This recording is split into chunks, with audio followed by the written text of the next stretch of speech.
Saudari-saudara yang terkasih di dalam Tuhan Yesus, marilah kita berdoa dalam nama Bapa dan Putra dan Roh Kudus.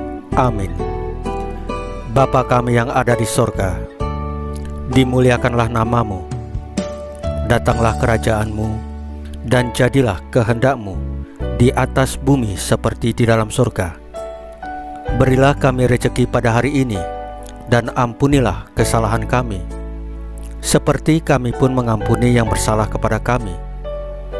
Dan janganlah masukkan kami ke dalam pencobaan, tetapi bebaskanlah kami dari yang jahat. Ya Roh Kudus, hadirlah saat ini untuk memimpin dan membimbing kami dalam membaca firman Tuhan Yesus dan merenungkannya, sehingga kami dapat mengerti maknanya dan dapat kami laksanakan dalam hidup kami sehari-hari di tengah masyarakat kami. Pembacaan Injil Lukas pasal 16 ayat 1 sampai dengan ayat 8. Lebih cerdik tapi mengasihi. Pada suatu ketika berkatalah Yesus kepada murid-muridnya, ada seorang kaya yang mempunyai seorang bendahara. Kepadanya disampaikan tuduhan bahwa bendahara itu menghamburkan miliknya. Lalu ia memanggil bendahara itu dan berkata kepadanya, "Apakah yang kudengar tentang engkau? Berilah bertanggungjawaban atas urusanmu, sebab engkau tidak boleh lagi bekerja sebagai bendahara." Kata bendahara itu di dalam hatinya, "Apakah yang harus aku perbuat? Tuanku memecat aku dari jabatanku sebagai bendahara. Mencangkul aku tidak dapat, mengemis aku malu. Aku tahu apa yang akan aku perbuat, supaya apabila aku dipecat dari jabatanku sebagai bendahara, ada orang yang akan menampung aku di rumah mereka." Lalu ia memanggil seorang demi seorang yang berhutang kepada tuannya. Katanya kepada yang pertama, "Berapakah hutangmu kepada tuanku?" Jawab orang itu, 100 tempayan minyak. Lalu katanya kepada orang itu, "Inilah surat hutangmu. Duduklah dan buat surat hutang lain sekarang juga, 50 tempayan." Kemudian ia berkata kepada yang kedua, "Dan berapakah hutangmu?"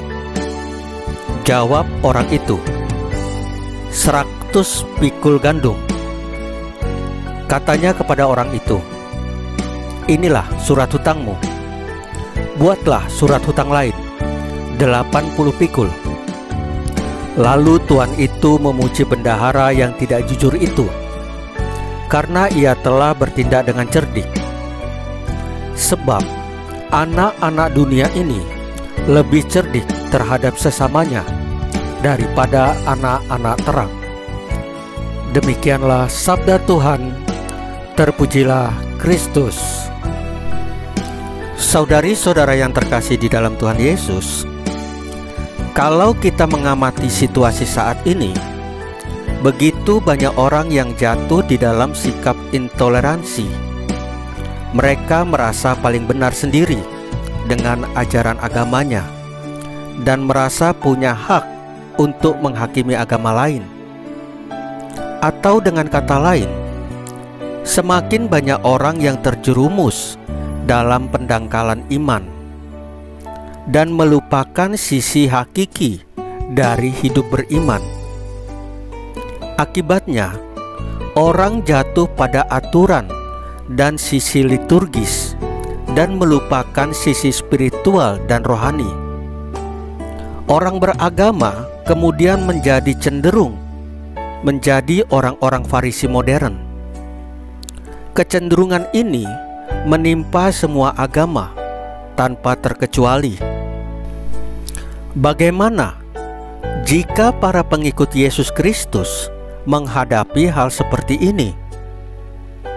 Rasul Paulus di dalam suratnya kepada jemaat di Filipi menasehati kita, yaitu banyak orang yang hidup sebagai seteru salib Kristus. Kesudahan mereka ialah kebinasaan. Tuhan mereka ialah perut mereka. Kemuliaan mereka adalah aib mereka. Pikiran mereka semata-mata tertuju kepada perkara duniawi. Karena itu, saudara-saudara yang kukasihi, berdirilah juga dengan teguh di dalam Tuhan, hai saudara-saudaraku yang kekasih. Berhadapan dengan orang-orang yang fanatik, Paulus mengajak kita untuk tetap berdiri teguh dalam Tuhan, yang artinya kita setia dengan ajaran Yesus Kristus, yaitu kasih atau cinta yang mengatasi segalanya. Justru orang-orang yang intoleran terhadap kita patut untuk kita doakan dan kita cintai.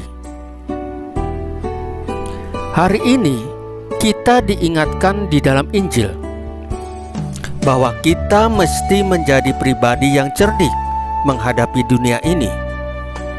Sebab anak-anak dunia ini lebih cerdik terhadap sesamanya daripada anak-anak terang. Saudari-saudara yang terkasih di dalam Tuhan Yesus, marilah kita berdoa. Ya Allah, semoga iman kami semakin hari semakin bertumbuh menjadi berkat bagi sesama dan masyarakat kami. Salam Maria, penuh rahmat, Tuhan sertamu. Terpujilah engkau di antara wanita, dan terpujilah buah tubuhmu Yesus. Santa Maria Bunda Allah, doakanlah kami yang berdosa ini, sekarang dan waktu kami mati. Ya Tuhan Yesus, tambahkanlah iman kami hanya kepadamu saja, karena Engkau adalah Tuhan dan Juru Selamat kami satu-satunya. Tidak ada yang lain. Dalam nama Bapa dan Putra dan Roh Kudus. Amin. Saudari-saudara yang terkasih di dalam Tuhan Yesus, bacaan firman dan renungan hari ini sudah selesai. Tuhan Yesus memberkati kita semua.